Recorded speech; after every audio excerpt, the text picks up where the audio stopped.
বন্ধুরা, সাবির রায়জাদা দুবাইয়ের সবচেয়ে বড় কোম্পানিগুলির মালিক। আজ তিনি দুবাই থেকে দিল্লি আসেন তার ব্যক্তিগত জেটে। তিনি তার কোম্পানিতে যাওয়ার জন্য ভিক্ষুকের মতো পোশাক পরে নেন এবং কোম্পানিতে চলে যান এটি দেখতে যে কোম্পানিতে তাকে সম্মান দেওয়া হবে নাকি ধাক্কা মেরে বের করে দেওয়া হবে। কিন্তু কোম্পানিতে পৌঁছানোর পর কোম্পানির ম্যানেজার সাহিবা সাবিরের সাথে যা পড়লেন তা দেখে সবার পায়ের তলা থেকে মাটি সরে গেল এবং পরে যখন ম্যানেজার সাহিবা সাবিরের আসল পরিচয় জানতে পারলেন তখন সবাই হতবাক হয়ে গেল।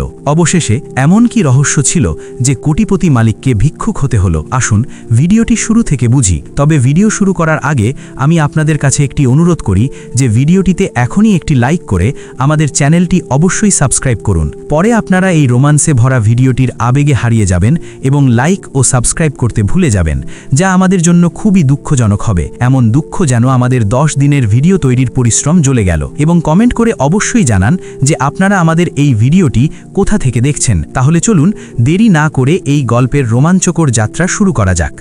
সাবির তার চেয়ারে পিছনের দিকে হেলান দিয়ে হাতে একটি ফাইল ধরেছিল। এই ফাইলটি ছিল তার দিল্লি শাখার। গত 6 মাস ধরে দিল্লি শাখার লাভ ঠিকঠাক ছিল, কিন্তু গ্রাহকের প্রতিক্রিয়া ক্রমাগত খারাপ হচ্ছিল। তখনই কেবিনের দরজায় টোকা পড়ল। আসুন, সাবির তার ভারী কণ্ঠে বলল। ভেতরে প্রবেশ করল রহমান। রহমান সাবিরের সবচেয়ে বিশ্বস্ত পিএ এবং ছোটবেলের বন্ধুও। রহমানের হাতে একটি ট্যাবলেট ছিল। স্যার, দিল্লির ফ্লাইট প্রস্তুত, পাইলট নিশ্চিতকরণ চেয়েছে। আমরা কি আজ সন্ধ্যায় রওনা হচ্ছি? রহমান জিজ্ঞেস করল। সাবির ফাইল টেবিলের ওপর ছুঁড়ে মারল এবং চেয়ার থেকে উঠে কাচের দেওয়ালের কাছে গিয়ে দাঁড়ালো। সে রহমান থেকে মুখ ঘুরিয়ে দাঁড়িয়েছিল। রহমান, তোমার কি মনে হয় দিল্লিতে সবকিছু ঠিকঠাক চলছে? সাবির না ফিরে জিজ্ঞেস করল। রহমান একটু ইতস্তত করল। স্যার, সংখ্যাগুলি তো তাই বলছে। লাভের মার্জিন 15% বেড়েছে। মুস্কান ম্যাম এবং দানিশ স্যারের রিপোর্টও ইতিবাচক। তারা বলছেন যে কোম্পানি খুব ভালো করছে। সাবির সামান্য হাসল, এমন হাসি যাতে আনন্দ ছিল না, ছিল সন্দেহ। সে ঘুরে দাঁড়ালো এবং রহমানের চোখে তাকিয়ে বলল, সংখ্যা মিথ্যা বলতে পারে রহমান, কিন্তু মানুষের উদ্দেশ্য নয়। আমি কিছুদিন ধরে অদ্ভুত খবর পাচ্ছি। রিপোর্ট ভালো, কিন্তু বাজারে আমাদের সুনাম কমছে। লোকেরা বলছে যে রায়জাদা গ্রুপ এখন আর সেই আগের মতো নেই যা আমার বাবার সময় ছিল। রহমান ট্যাবলেটটি নামিয়ে রাখল। তাহলে আপনি কি করতে চান স্যার? আমরা কি সেখানে গিয়ে অডিট করব? সাবির তার টেবিলের কাছে ফিরে এলো এবং এক ঢোক জল পান করল। অডিট নয় রহমান, যখন বাঘ জঙ্গল দেখতে বের হয় এবং গর্জন করে তখন সব পশু সতর্ক হয়ে যায়। আমি সতর্ক করতে চাই না, আমি তাদের আসল মুখ দেখতে চাই। রহমান বিভ্রান্ত হয়ে গেল। মানে এই যে সাবির রায়জাদা দিল্লি যাবে, কিন্তু সাবির রায়জাদা সেজে নয়। আমি সেখানে মালিক হিসেবে নয়, একজন সাধারণ মানুষ হিসেবে যাব। আমি দেখতে চাই যে আমার কোম্পানির সেই উচ্চ পদে বসে থাকা লোকেরা যারা আমাকে প্রতি মাসে সব ঠিক আছে রিপোর্ট পাঠায়, তারা আসলে একজন সাধারণ মানুষের সাথে কেমন ব্যবহার করে। রহমান ঘাবড়ে গেল। স্যার, এটা খুব ঝুঁকিপূর্ণ হতে পারে। আপনি এত বড় একজন মানুষ, যদি কেউ চিনে ফেলে, আর আপনি ছদ্মবেশ নেবেন। চেনা কোন চেনা? রহমান। সাবির তার দামি কোটের বোতাম খুলতে খুলতে বলল, এই স্যুট, এই ঘড়ি, এই গাড়ি, এগুলো আমার পরিচয় নয়। এগুলো আমার সম্পদ, আমার পরিচয়, আমার সংস্কার। আর ঝুঁকির কথা বলছো? ঝুঁকি না নিয়েই কি আজ আমরা এখানে দুবাইতে বসে আছি? সাবির ইন্টারকমের বোতাম চাপল। পাইলটকে বলো আমরা 1 ঘন্টার মধ্যে রওনা হচ্ছি। আর হ্যাঁ, রহমান, দিল্লি এয়ারপোর্টে আমার রোলস রয়েস চায় না, একটি সাধারণ ট্যাক্সির ব্যবস্থা করো। না, সেটাও নয়, আমি নিজেই দেখে নেব। রহমান থামানোর চেষ্টা করল। কিন্তু স্যার, মুস্কান ম্যাম, তিনি তো আপনার বাগদাত্তা, অন্তত তাকে তো জানিয়ে দিন। সাবিরের মুখ কঠিন হয়ে গেল। মুস্কান বাবাই সম্পর্ক ঠিক করেছেন, আমি তারও আসল পরিচয় জানতে চাই। বিয়ে সারা জীবনের চুক্তি রহমান, আর আমি পরীক্ষা না করে একটি সুইও কিনি না। এ তো তবুও জীবনসঙ্গী, তার জানা উচিত নয় যে আমি আসছি। সে শুধু এতটুকুই জানুক যে কোম্পানিতে কোনো নতুন ঝাড়ুদার বা শ্রমিক আসছে। ঝাড়ুদার? রহমানের চোখ কপালে উঠল। হ্যাঁ, সাবির দৃঢ়তার সাথে বলল, আমি একজন গরিব অসহায় মানুষ সেজে যাব। আমি একটি ভুয়া পরিচয়পত্র বানিয়েছি, নাম একই থাকবে কিন্তু মর্যাদা বদলে যাবে। দেখব তো যে কোম্পানিকে আমার বাবা সেবা এবং সম্মানের নীতিতে প্রতিষ্ঠিত করেছিলেন, সেখানে আজ গরিবদের কি সম্মান। কিছুক্ষণ পরে সাবির তার ব্যক্তিগত জেটে বসেছিল। সে তার দামি স্যুট খুলে একটি ব্যাগে রেখে দিয়েছিল। সে রহমান থেকে কিছু পুরনো এবং সাধারণ পোশাক চেয়ে নিয়েছিল। একটি ছেঁড়া শার্ট, একটি পুরনো প্যান্ট এবং পায়ে সাধারণ চপ্পল। হাওয়ায় উড়ন্ত জাহাজের জানালা দিয়ে মেঘ দেখতে দেখতে সাবির ভাবছিল, সম্পদ আমাকে অনেক উপরে তুলে দিয়েছে, হয়তো এত উপরে যে মাটির বাস্তবতা দেখা বন্ধ হয়ে গেছে। আজ আমাকে আবার নিচে নামতে হবে। প্রায় 4 ঘন্টার উড়ানের পর তাদের জেট দিল্লির ইন্দিরা গান্ধী আন্তর্জাতিক বিমানবন্দরে অবতরণ করল। ভিআইপি এক্সিটের বদলে সাবির সাধারণ যাত্রীদের রাস্তা দিয়ে বাইরে বের হওয়ার সিদ্ধান্ত নিল। কিন্তু রহমান তাকে বোঝালো যে এখন বাইরে বের হওয়া নিরাপদ হবে না। স্যার, এখন আপনি আপনার গাড়িতেই চলুন, শহরে ঢোকার আগে পোশাক বদলে নেবেন, রহমান পরামর্শ দিল। সাবির রাজি হল। বিমানবন্দরের বাইরে তার চকচকে রোলস রয়েস ফ্যান্টম দাঁড়িয়েছিল। ড্রাইভার সম্মানের সাথে দরজা খুলল। সাবির পিছনের সিটে বসল এবং রহমান তার পাশে। গাড়ি দিল্লির রাস্তায় ছুটতে শুরু করল। বাইরের দৃশ্য দুবাইয়ের থেকে সম্পূর্ণ আলাদা ছিল। শোরগোল, ভিড় এবং জীবনের দৌড়াদৌড়ি। গাড়ি থামাও, সাবির হঠাৎ ড্রাইভারকে বলল। গাড়ি একটি জনশূন্য রাস্তার পাশে থেমে গেল। সে তার কোটি টাকার ঘড়ি খুলে রহমানের হাতে রাখল। এটা সাবধানে রেখো, এখন থেকে কিছুক্ষণের জন্য আমি স্যার নই, আমি শুধু একজন অভাবী মানুষ, সাবির বলল এবং ইচ্ছাকৃতভাবে তার চুল কিছুটা এলোমেলো করে নিল। সে মুখে কিছুটা ধুলো মাখিয়ে নিল যাতে তাকে ক্লান্ত এবং পরিশ্রমী শ্রমিক মনে হয়। রহমানের চোখে জল এসে গেল। স্যার, আপনার এসব করার কি দরকার? আপনি একটি ফোন করলে সবাই লাইনে চলে আসত। সাবির হাসল, একটি খুবই শান্তির হাসি। ভয় পেও না বন্ধু, কখনো কখনো আসল পরিষ্কার করার জন্য নিজেকে কাদার মধ্যে নামতে হয়। তুমি গাড়ি নিয়ে হোটেলে যাও, আমি এখান থেকে হেঁটে এবং তারপর অটোরিকশা নিয়ে কোম্পানিতে পৌঁছব। সাবির তার বিলাসবহুল রোলস রয়েস থেকে নিচে নামল। রাস্তার ধুলো তার পা স্পর্শ করছিল। সামনে দিল্লির শোরগোল ছিল। আল্লাহ হাফেজ, সাবির বলল এবং ভিড়ের দিকে এগিয়ে গেল। রহমান তাকে দেখতে থাকল যতক্ষণ না সে ভিড়ে অদৃশ্য হয়ে গেল। একজন কোটিপতি এখন রাস্তার একজন সাধারণ মানুষে পরিণত হয়েছিল, কিন্তু সে জানত না যে সামনে তার ধৈর্যের কত বড় পরীক্ষা অপেক্ষা করছে। কিছু দূর চলার পর সে রাস্তার ধারে একটি পুরনো কাঠির ঠেলাগাড়ি দেখতে পেল। ঠেলাগাড়ির ওপর একটি বড় লাল কাপড় বাঁধা ছিল যা ছায়া দিচ্ছিল। ঠেলাগাড়িতে লেখা ছিল রামদিনের বিখ্যাত গোলগাপ্পে। সাবিরের ছোটবেলার দিনগুলির কথা মনে পড়ল। যখন তার বাবার কাছে বেশি টাকা থাকত না, তখনও তিনি মাঝে মাঝে তাকে গোলগাপ্পা খাওয়াতে নিয়ে যেতেন। ক্ষুধা এবং পুরনো স্মৃতির মিশ্রণ তার পা দুটিকে সেই ঠেলাগাড়ির দিকে ঘুরিয়ে দিল। ঠেলাগাড়ির পিছনে একজন খুব বৃদ্ধ লোক দাঁড়িয়েছিল। মুখে ছিল বলিরেখার জাল, চোখ দুর্বল লাগছিল এবং সাদা এলোমেলো চুল হাওয়ায় উড়ছিল। তার বয়স প্রায় 70-এর কাছাকাছি হবে। সে তার অস্পষ্ট চোখ দিয়ে রাস্তার আসা যাওয়া পড়া গ্রাহকদের জন্য অপেক্ষা করছিল। সাবির ঠেলাগাড়ির কাছে পৌঁছালো। বাবা, 1 প্লেট গোলগাপ্পা খাওয়াবেন? সাবির খুব ভালোবাসার সাথে জিজ্ঞেস করল। তার কণ্ঠে সেই কর্তৃত্ব ছিল না যা বোর্ড মিটিংয়ে থাকে, বরং ছিল এক ছেলের মতো নম্রতা। বৃদ্ধ আমদিন চমকে উঠল। দুপুরের পর থেকে তার ঠালায় বেশি গ্রাহক আসেনি। সে তার ময়লা ধুতি দিয়ে হাত মুছল এবং কাঁপতে দেখা কণ্ঠে বলল, জি বেটা, এক্ষুনি দিচ্ছি। ঝাল নেবেন নাকি মিষ্টি? আপনার যেমন পছন্দ তেমনই দিন, সাবির হেসে বলল। রামদিন তার কাঁপানো হাত দিয়ে বাটি তুলল। বার্ধক্যের কারণে তার হাত খুব কাঁপছিল। সে মশলাযুক্ত আলু ভরতে শুরু করল। সাবির মনোযোগ দিয়ে দেখছিল যে কিভাবে এই বয়সেও লোকটি ভিক্ষা না করে পরিশ্রমের রুটি রোজগার করছে। এই দৃশ্য তার হৃদয়ে সম্মান জাগাচ্ছিল।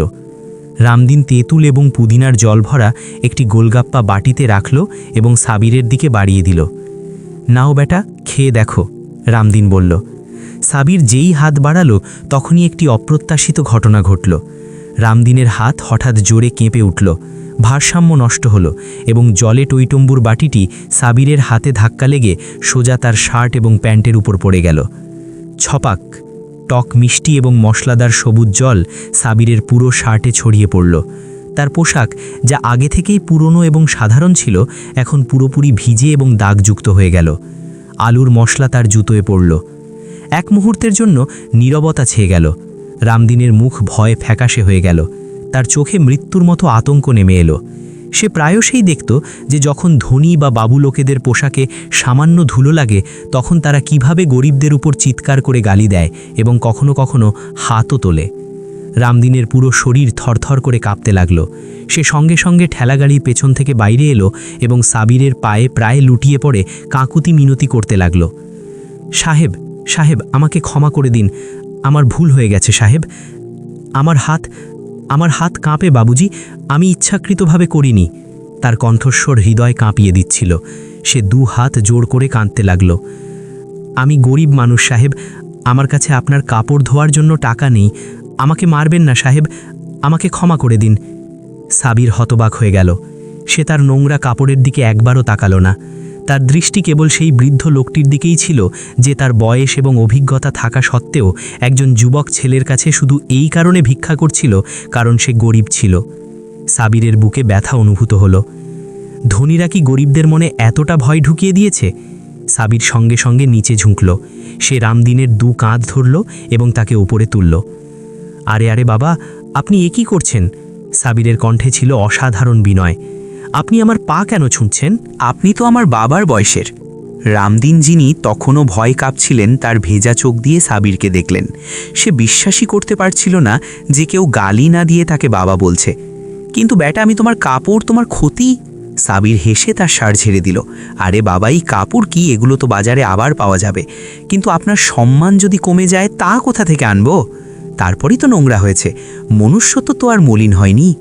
সাবির তার পকেট থেকে রুমাল বের করলো এবং নিজেই আমদিনের চোটের জল মুছিয়ে দিল। লজ্জিত করবেন না, ভুল তো যে কারোরই হতে পারে। আর তাছাড়া সাবির পরিবেশ হালকা করার জন্য রসিকতা করল। মনে হচ্ছে আপনার গোলগাপ্পাগুলো এত রসালো ছিল যে সেগুলো আমার পেটে যাওয়ার আগেই আমাকে আলিঙ্গন করতে চেয়েছিল। রামদিনের চোখ থেকে এখন ভয়ের বদলে কৃতজ্ঞতার জল বইতে লাগলো। সে কাঁপতে থাকা হাতে সাবিরের মাথায় হাত রাখল। এমন স্পর্শ সাবির বছরের পর বছর ধরে অনুভব করেনি। একেবারে তার বাবার মতো। চিরজীবী হও বেটা, ঈশ্বর তোমার অনেক উন্নতি করুন। তোমার বাবা মা ধন্য, যারা তোমাকে এমন সংস্কার দিয়েছেন। আজকের যুগে তো লোকেরা তাদের গাড়িতে সামান্য আঁচড়ও লাগলে আমাদের রক্ত চুষে নেয়, আর তুমি দেবতা বেটা। দোয়া করি তুমি পৃথিবীর সব সুখ পাও। তুমি খুব ভালো স্ত্রী পাও, যে তোমার ঘরকে স্বর্গ বানিয়ে দেবে। ভালো স্ত্রীর কথা শুনে সাবিরের মুখে একটা ফ্যাকাশে হাসি দেখা গেল। সে মনে মনে ভাবতে লাগলো, বাবা, আমি তো সেই স্ত্রীকেই পরীক্ষা করতে যাচ্ছি। আপনার দোয়া আমার খুব দরকার। সাবির পকেট থেকে 500 টাকার নোট বের করে জোর করে রামদিনের মুঠোর মধ্যে গুজে দিল। না বেটা, আমি তো গোলগাপ্পা খাওয়াইও নি। রামদিন মানা করল। এটা গোলগাপ্পার জন্য নয় বাবা, এটা সেই আশীর্বাদের জন্য যা আপনি আমাকে দিয়েছেন। সেটা ছিল অমূল্য। সাবির বলল এবং সেখান থেকে ঘুরে গেল। এখন তার অবস্থা আগের চেয়েও খারাপ ছিল। শার্টে বড় বড় সবুজ এবং হলুদ ছোপ ছিল। সেটি ভেজা ছিল এবং কাপড় থেকে গোলগাপ্পার জলের গন্ধ আসছিল। সে রাস্তায় এগিয়ে চলল। বাজারে ভিড় ছিল। যারা তার পাশ দিয়ে যাচ্ছিল তারা তাকে ঘৃণা ভরে দেখছিল। স্যুট পরা একজন লোক নাকে রুমাল চেপে বলল, ছি, জানি না কোথা থেকে আসে এই লোকগুলো, স্নানও করে কিনা। একজন মহিলা তার মেয়েকে টেনে দূরে সরিয়ে নিয়ে গেল। বেটা, দূরে থাকো, নোংরা আঙ্কেল। সাবির এসব শুনল। প্রতিটি কটাক্ষ, প্রতিটি ঘৃণাপূর্ণ দৃষ্টি তার কানে গলিত কাঁসার মতো প্রবেশ করছিল। আজ সে অনুভব করছিল যে ব্র্যান্ডেড পোশাক ছাড়া সমাজে মানুষের অস্তিত্ব কী। দুবাইতে যে লোকেরা তার সামনে ঝুঁকে সালাম করত, তারা তার আরমানি স্যুটের সম্মান করত। আজ সে সাবির রায়জাদা নয়, কেবল একজন নোংরা ময়ালি ভিখারি বা বখাটে লাগছিল। কিন্তু সাবির থামল না। তার মাথা গর্বে উঁচু ছিল। সে জানত যে তার চরিত্র পরিষ্কার, কাপড় যতই নোংরা হোক। হাঁটতে হাঁটতে অবশেষে সে তার গন্তব্যে পৌঁছালো। সামনে একটি বিশাল কাচের বিল্ডিং দাঁড়িয়েছিল। গেটে বড় সোনালি অক্ষরে লেখা ছিল রায়জাদা ফিনকর। এটি ছিল তার কোম্পানি, তার সাম্রাজ্য। সে 8 মুহূর্ত দাঁড়িয়ে সেই আকাশচুম্বী ইমারতটিকে দেখল। 5 বছর আগে যখন সে এখান থেকে গিয়েছিল, তখন কসম খেয়েছিল যে এটিকে বিশ্বের সবচেয়ে বড় কোম্পানি বানাবে। আজ কোম্পানি তো বড় হয়েছে, কিন্তু তার ভেতরে কি চলছে তা দেখার বাকি ছিল। সে প্রধান দরজার দিকে এগিয়ে গেল। গেটে একজন সিকিউরিটি গার্ড চেয়ারে বসে ঝিমছিল। তার উর্দি শার্টের বোতাম পেটের কারণে টানটান হয়েছিল এবং তার টুপি পেটের ওপর রাখা ছিল। তার মুখ খোলা ছিল, যেখান থেকে নাক ডাকা শব্দ আসছিল। মাছি তার মুখে ভন ভন করছিল, কিন্তু তার কোনো হুঁশ ছিল না। এই সেই গার্ড ছিল রামফল, যাকে কোম্পানির সুরক্ষার জন্য রাখা হয়েছিল, কিন্তু সে নিজেই ঘুমের কোলে ছিল। সাবির এক মুহূর্তের জন্য ভাবল, তাহলে এই হলো আমার নিরাপত্তা ব্যবস্থার হাল।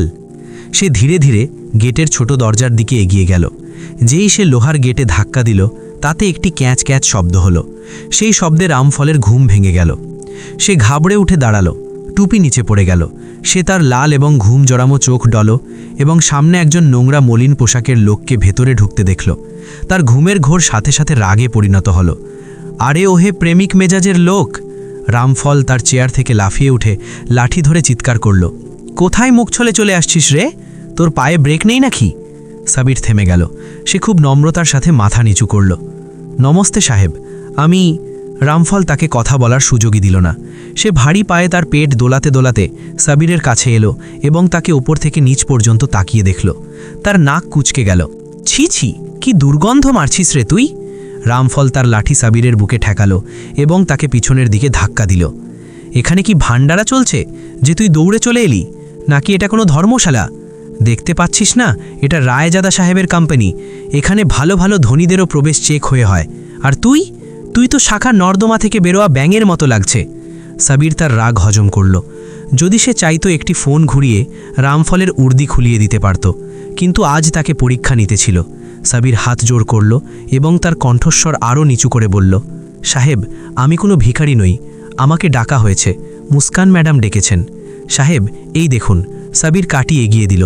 আমার নাম সাবির, আমি এখানে ঝাড়ুদারের চাকরির জন্য এসেছি।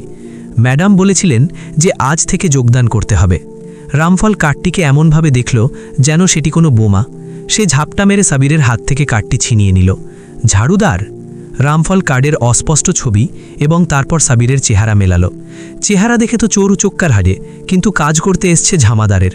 ঠিক আছে, ঝাড়ুদারদের কপাল এমনই হয়। রামফল কাঠটি সাবিরের হাতে ফিরিয়ে দেওয়ার পরিবর্তে সেটি মাটিতে ধুলোর মধ্যে ফেলে দিল। তুলে নে, রামফল হুকুম দিল। আর শোন, ভেতরে গিয়ে কোনো বড় চেয়ারে বসার কথা ভাবিস না, মিটিং রুমের দিকেও ঘুরিস না, সোজা পিছনের রাস্তা দিয়ে বাথরুম পরিষ্কার করতে যাবি, বুঝলি? সাবির মাটিতে পড়ে থাকা নিজের নামের কার্ডটি দেখল। তার নাম, যা ব্যবসা জগতের সম্মানের প্রতীক ছিল, আজ ধুলোয় পড়েছিল। সে চুপচাপ ঝুঁকে কার্ডটি তুলল এবং ধুলো ঝেড়ে দিল। জি সাহেব, বুঝে গেছি, সাবির বলল। চল ভাগ এখন। রামফল গেট খুলল এবং তারপর তার চেয়ারে গিয়ে ধপাস করে বসে গেল, যেন সে কোনো বড় যুদ্ধ জয় করেছে। শালা অস্পৃশ্য কোথাকার, ঘুম হারাম করে দিল। সাবির গেট পার করল। যেই সে বিল্ডিংয়ের ভেতরে প্রবেশ করল, পরিবেশ সম্পূর্ণ বদলে গেল। বাইরের তীব্র গরম এবং শোরগোলের বদলে ভেতরে সেন্ট্রালাইজড এসির ঠান্ডা বাতাস তাকে স্বাগত জানালো। মেঝে এত চকচকে ছিল যে তাতে মুখ দেখা যাচ্ছিল। দেওয়ালে দামি পেন্টিং ঝলানো ছিল। এই সবই ছিল সাবিরের পছন্দ, কিন্তু আজ এই শয্যা তার কাছে ফাঁপা লাগছিল। সে রিসেপশন এলাকার দিকে তাকালো।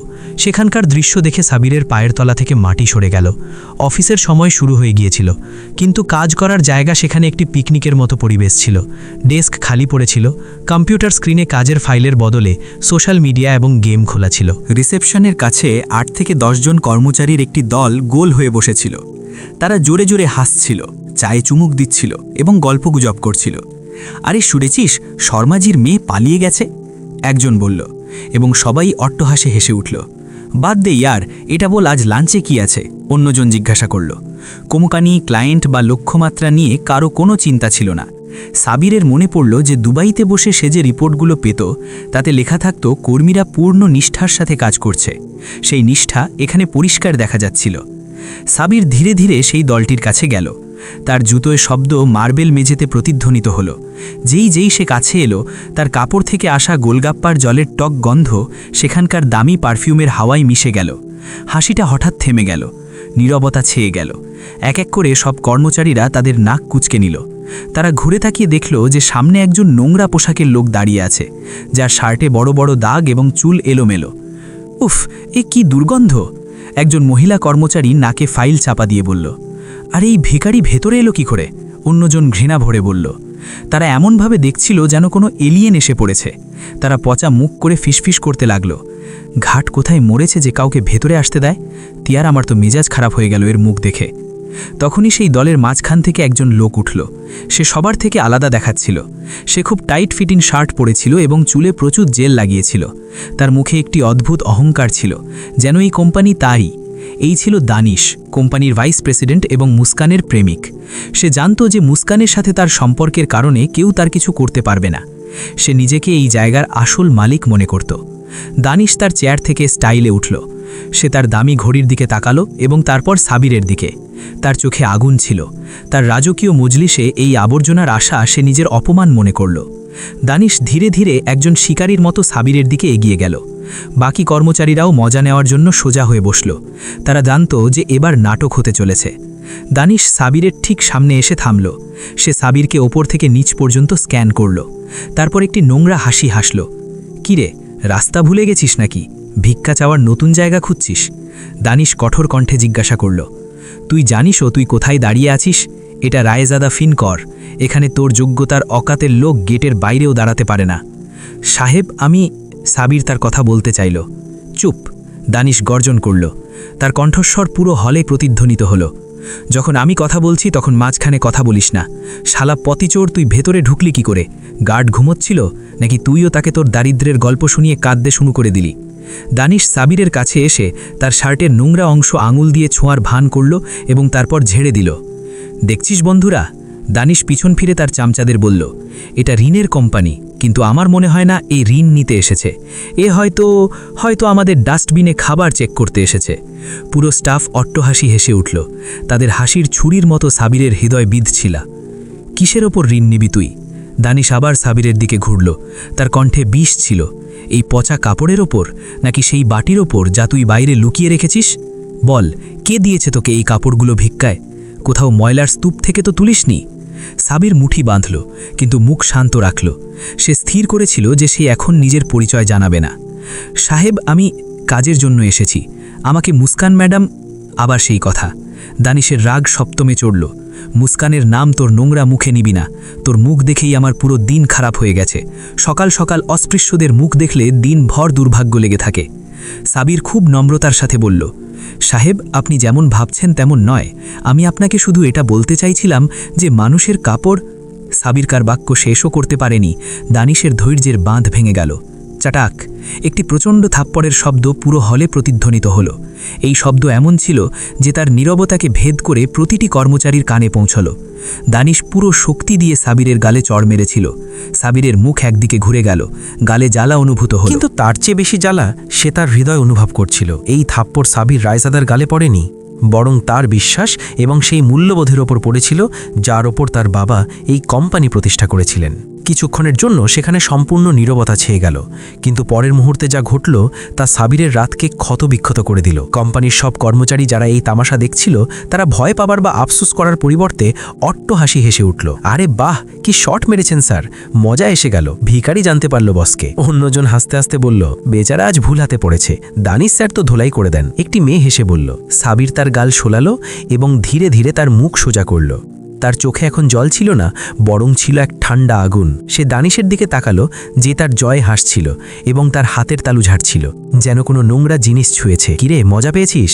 এবার আর বক্তৃতা দিবি নাকি চুপচাপ বিদায় হবি এখান থেকে? আমি এদের মতো লোকদের ভালো করেই জানি, কথার ভূত নয়, এরা লাঠির ভূত। তখনই পিছনের কেবিনের দরজা খুলল। কাচের দরজা থেকে বাইরে আসতেই একটি তীব্র পারফিউমের গন্ধ বাতাসে ছড়িয়ে পড়ল। স্যান্ডেলের টকটক শব্দ সবার মনোযোগ আকর্ষণ করল। এই ছিল মুস্কান, সাবিরের বাগদত্তা। সে খুবই সুন্দরী ছিল, কিন্তু তার মুখে ছিল এক কঠোরতা।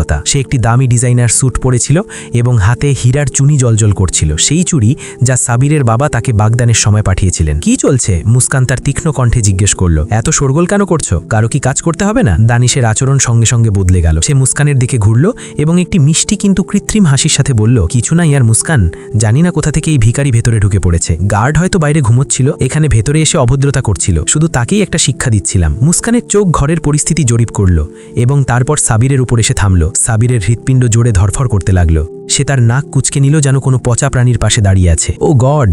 মুস্কান মুখে হাত রাখল। এই কেমন নোংরা গন্ধ! ছি, এই লোকটা ভেতরে এলো কি করে? সে সাবিরের চোখের দিকে তাকালো, কিন্তু সেখানে সে তার বাগদত্তাকে নয়, শুধু একজন নোংরা শ্রমিককে দেখল। কি রে মুস্কান? চিৎকার করল। তোর কি সমস্যা?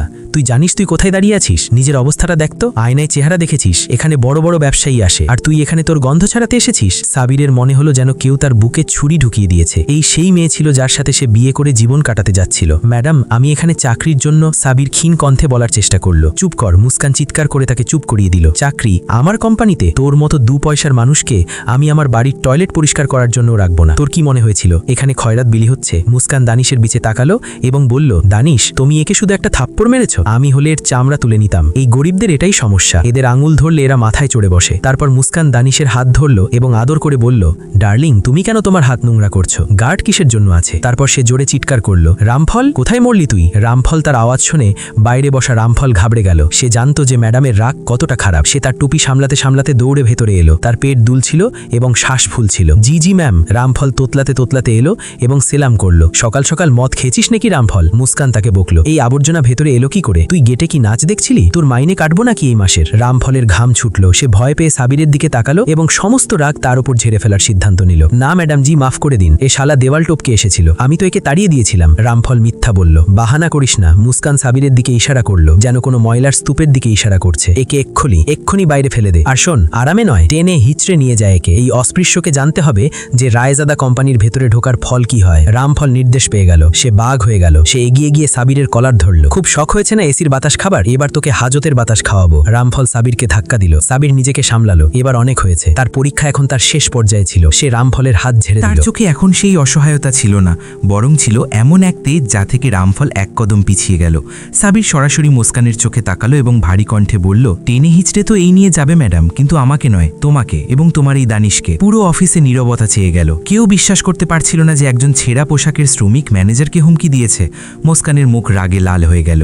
তার অহংকার ভীষণভাবে আঘাত পেয়েছিল। কি, তোর এত সাহস? মুস্কান এগিয়ে এলো এবং তার আঙুল মুসাবিরের মুখের কাছে নাড়াতে লাগলো। তুই রাস্তার কুকুর, আমাকে হুমকি দিবি? তুই জানিস না আমি কে? আমি এই কোম্পানির ম্যানেজার, আর কিছুদিন পরে এর মালিক হয়ে যাব, বুঝতে পারছিস? সে দানিশের হাত ধরল এবং অহংকার করে বলল, আর এই দানিশ এ আমার হবু সঙ্গী। আর তুই কি উপরে ফেলবি? তোর যোগ্যতাটাই বাকি।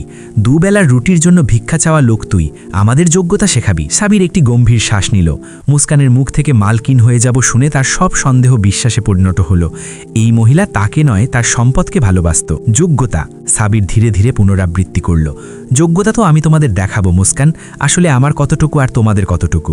মুস্কান এবং দানিশ দুজনেই জোরে জোরে হাসতে লাগলো। আরে দেখো দেখো, পাগল হয়ে গেছে বেচারা, মনে হচ্ছে আমার থাপ্পড়ে এর মাথা ঘুরে গেছে। এখন নিজের সম্পত্তি দেখাবে। কোথায় তোর সম্পত্তি? সেই গোলগাপ্পার ঠেলা? স্টাফের লোকেরাও আবার হাসতে লাগলো। বড় বড় কথা বলছে ফতিচ্চর। সাবির তাদের হাসি অগ্রাহ্য করল।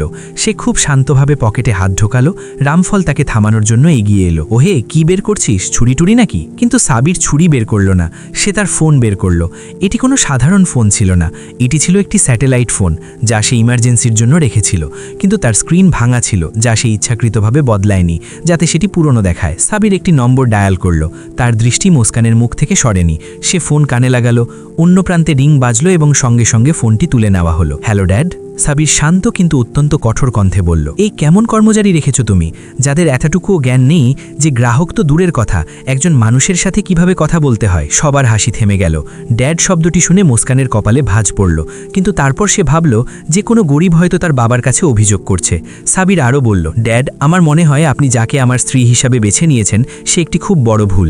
এই মেয়েটি আমার কোম্পানি চালানো তো দূরের কথা, আমার কাজের মেয়ে হওয়ারও যোগ্য নয়। এই কথা শুনে মুস্কানের হৃৎপিণ্ড এক মুহূর্তের জন্য থমে গেল। আমার কোম্পানি, আমার স্ত্রী? সে ঘাবড়ে যাওয়া দৃষ্টিতে সাবিরকে দেখতে লাগলো। কি, এ কি সেই লোক? না, এটা কি করে সম্ভব?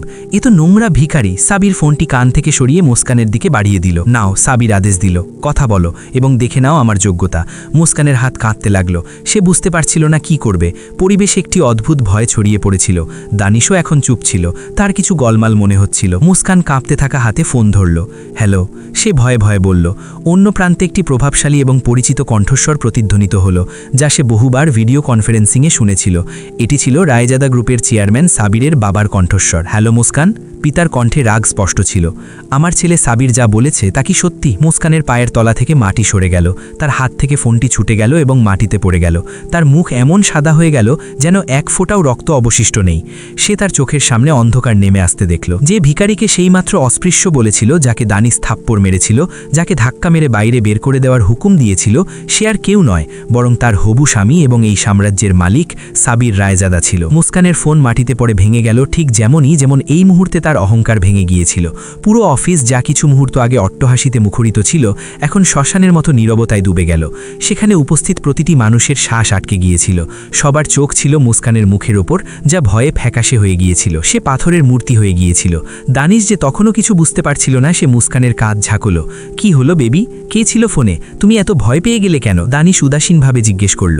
আরে কেউ ভুল নম্বর লাগিয়ে দিয়েছ হয়তো। তুমি এই ভিখারির কথায় কেন কান দিচ্ছ? দানিশের আওয়াজ যেন মুস্কানকে ঘুম থেকে জাগালো। তার হুশ এলো যে সে কি করেছে। সে তার সামনে দাঁড়িয়ে থাকা সেই নোংরা পোশাকের লোকটিকে দেখল। এখন সেই পোশাকের পেছনে দাঁড়িয়ে থাকা দুবাইয়ের সবচেয়ে শক্তিশালী ব্যবসায়ী সাবির রায়জাদাকে দেখতে পাচ্ছিল। পরের মুহূর্তে মুস্কানের ম্যানেজার সুলভ ভাব, তার মনোভাব সব হাওয়া হয়ে গেল।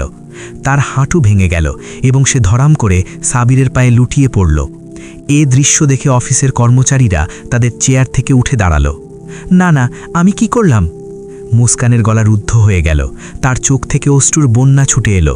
সে সাবিরের সেই জুতো ধরে কাঁদতে লাগল, যার প্রতি কিছুক্ষণ আগে সে থুতু ফেরার মতো আচরণ করেছিল। সাবির, আমাকে ক্ষমা করে দাও, সাবির প্লিজ। সে চিৎকার করে কাঁদতে লাগল। আমি জানতাম না যেটা তুমি, কসম করে বলছি, আমার একটু আন্দাজ ছিল না। যদি আমি জানতাম যে তুমি আসছো, তবে আমি নিজেই এয়ারপোর্ট যেতাম, আমি তোমার জন্য ফুলের মালা আনতাম। সাবির, আমার খুব বড় ভুল হয়ে গেছে। সাবির একদম শান্ত দাঁড়িয়েছিল, তার মুখে কোনো অভিব্যক্তি ছিল না, রাগ না দয়া। সে শুধু তার বাগদত্তাকে তার পায়ে কাকুতি মিনতি করতে দেখছিল। দানিশের চোখ বিস্ফারিত হয়ে গেল। সাবির! দানিশের মুখ থেকে কষ্টে শব্দ বেরোলো, তার মাথা চক্কর দিচ্ছিল। সাবির রায়জাদা! দানিশের হঠাৎ সেই থাপ্পড়টির কথা মনে পড়ল যা এসে সাবিরকে মেরেছিল। তার হাত কাঁপতে শুরু করল। সে অনুভব করল যে সে নিজের মৃত্যুকে আমন্ত্রণ জানিয়েছে। তার গলা শুকিয়ে গেল এবং কপালের ঘামের ফোঁটা ঝরে পড়তে লাগল। সে টলতে টলতে 2 কদম পিছিয়ে গেল। মুস্কান ক্রমাগত কাঁদছিল। সাবির, দেখো, আমি তোমার হবু স্ত্রী, আমরা বিয়ে করতে চলেছি। প্লিজ একবার আমার দিকে তাকাও, একটা সুযোগ দাও, আমি শুধরে যাব। আমি এই গার্ডকে এক্ষুনি চাকরি থেকে বের করে দেব। আমাকে বিভ্রান্ত করেছিল। সাবির এক ঝটকায় তার পা সরিয়ে নিল, যার ফলে মুস্কানের ভারসাম্য নষ্ট হলো এবং সে মেঝেতে পড়ে গেল। দূরে থাকো আমার থেকে। সাবিরের কণ্ঠে বাঘের মতো গর্জন ছিল। সে ঘৃণা ভরে মুস্কানের দিকে তাকালো। তুমি আমার স্ত্রী হবে তুমি? সাবির হাসল একটি খুবই তিক্ত হাসি। আরে মুস্কান, তুমি তো আমার কোম্পানির আবর্জনের ঝুড়িরও যোগ্য নও। তুমি বলছো যে তুমি জানতে না যে আমি সাবির? মানে যদি আমি সাবির না হয়ে সত্যি কোনো গরিব হতাম, তবে তোমার এই আচরণ কি ন্যায্য ছিল? গরিব কি মানুষ নয়? তার কি আত্মসম্মান নেই? সাবির নিচে ঝুঁকে এবং মুস্কানের চোখে চোখ রেখে বলল, আমি তোমাকে আমার রানী বানাতে এসেছিলাম। আমি তোমাকে পৃথিবীর সব সুখ, সব সম্পদ, সব ঐশ্বর্য দিতে এসেছিলাম। আমি তো তোমাকে শাহী বিরিয়ানি খাওয়াতে যাচ্ছিলাম মুস্কান। কিন্তু আফসোস, তুমি তো এই দানিশের মতো ফ্যাকাশে এবং বাসি চালের ওপরই নিজের রোজা খুলে দিলে। এই কথা শুনে দানিশের মাথা লজ্জা এবং ভয়ে ঝুঁকে গেল। সাবিরের কথা তাকে সবার সামনে উপমানিত করা হলো। এত নীচ চিন্তার মহিলা আমার জীবনসঙ্গী হতে পারে না। সাবির রায় দিল, আজ এই মুহূর্তেই আমি এই সম্পর্ক ছিন্ন করছি। আর শোনো, তোমার বাবা মাকে বলে দিও যে রায়জাদা খানদানের সাথে ঝামেলা করার চেষ্টা না করে, নইলে পুরো খানদান রাস্তায় এসে পড়বে। মুস্কান এখন পাগলের মতো কাঁদছিল। তার স্বপ্ন, তার সম্পদ, তার ভবিষ্যৎ সবকিছু তার চোখের সামনে ছাই হয়ে যাচ্ছিল। না সাবির, এমন করো না, আমি মরে যাব। সাবির তার দিক থেকে মুখ ফিরিয়ে নিল এবং দানিশের দিকে বাড়ল। দানিশের অবস্থা খারাপ ছিল, সে থরথর করে কাঁপছিল। সাবির তার কাছে গেল। দানিশের চোখ উপরে উঠতে পারছিল না। স্যার, দানিশ তোতলাতে তোতলাতে বলল, আমার ভুল হয়ে গেছে। চুপ! সাবির চিৎকার করল, একটি শব্দও বলবি না, তোর আওয়াজ শুনে আমার কান পচে গেছে। সাবির তার গালে হাত বুলল, যেখানে দানিশ থাপ্পড় মেরেছিল। এই থাপ্পড় আমি তোকে ফিরিয়ে মারব না, কারণ আমার হাত নোংরা হয়ে যাবে। কিন্তু এই থাপ্পড়ের প্রতিধ্বনি তুই সারা জীবন শুনতে পাবি। তোর কি মনে হয়েছিল তুই কোম্পানির মালিক? তুই তো একটা উই পোকা যা আমার কোম্পানিকে ভিতর থেকে খেয়ে যাচ্ছিল। সাবির ঘুরে রামফলের দিকে তাকালো। রামফল কোণে গুটিয়ে দাঁড়িয়েছিল। সে বুঝতে পারছিল না কি করবে। রামফল! সাবির ডাকল। জি হুকুম মালিক। রামফল দৌড়ে এলো এবং সাবিরের পায়ে লুটিয়ে পড়ল। মালিক, ভুল হয়ে গেছে, আমি চিনতে পারিনি, আমি অন্ধ মালিক। সাবির তাকে পা দিয়ে ধাক্কা দিল না, বরং তাকে উঠে দাঁড়ানোর ইশারা করল। তোকে তো আমি পরে দেখব রামফল, তোর হিসেব বাকি আছে। সাবির কঠিন স্বরে বলল, কিন্তু এখন তোর কাছে তোর উর্দি বাঁচানোর একটি শেষ সুযোগ আছে। জি হুকুম মালিক, আপনি যা বলবেন আমি করব, প্রাণ দিয়ে দেব। রামফল হাত জোর করে দাঁড়িয়ে গেল। সাবির দরজার দিকে ইশারা করল। এই দুজনকে, মুস্কান এবং দানিশকে, এক্ষুনি এই মুহূর্তে আমার কোম্পানি থেকে বাইরে ছুঁড়ে ফেলে দে। আর ঠিক তেমনই ছুড়বি যেমন তুই আমাকে ছুটতে চেয়েছিলিস, টেনে হেঁচড়ে ধাক্কা মেরে। আর যদি তুই সামান্যতম নরম ব্যবহার করিস, তবে পরের নম্বর তোর হবে।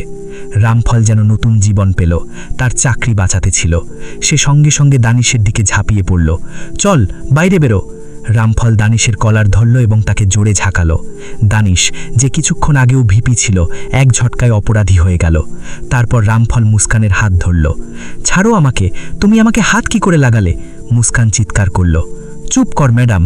রামফল তাকে টেনে নিয়ে বলল, মালিকের হুকুম, এখন তুমি ম্যাডাম নও, চল বাইরে।